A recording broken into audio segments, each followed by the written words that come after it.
As we're going to see in the upcoming clips, process decisions can have a really large impact on the substantive negotiation outcomes. But most negotiators spend very little time negotiating the process explicitly.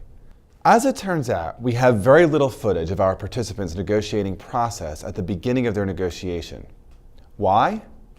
Well, it turns out that not one pair of the 4 that we filmed for our project engaged in a meaningful or explicit negotiation of process up front.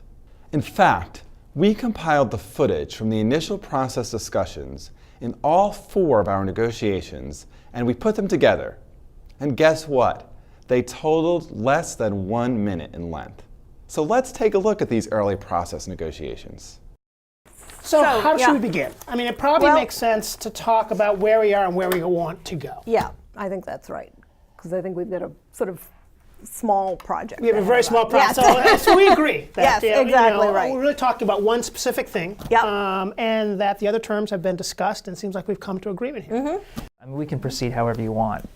Yeah, well, I think we should just review where we're at. It seems to me that everything is negotiated in the contract, so we've got very good process to date, and we have one remaining issue. Is that your understanding as well, that we're really to focus on just one provision? I think that's right. So I'm happy to tell you where our global access and what we're trying to achieve, and then maybe you can tell me what exactly is the concern, and then let's see if we can work it out. I think we're the deal makers in this. Right, exactly. In this negotiation, I think we'll make it happen. Yeah, so let's finish it. Sure. So why don't we, do you want to get right to it? Yeah, let's do it. So that's it.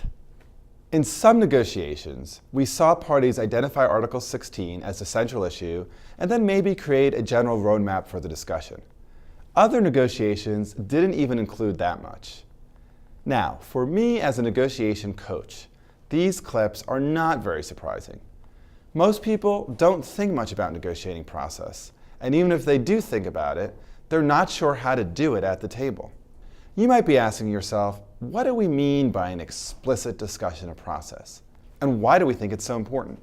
Typically, we recommend that an initial process discussion include at least the following items: an identification of the issues you'll negotiate, a discussion of the goal of the meeting and the products that you hope will come out of it, a discussion of the time available and how you'll spend it, and finally, a discussion of the sequence in which you will talk about the different issues or items.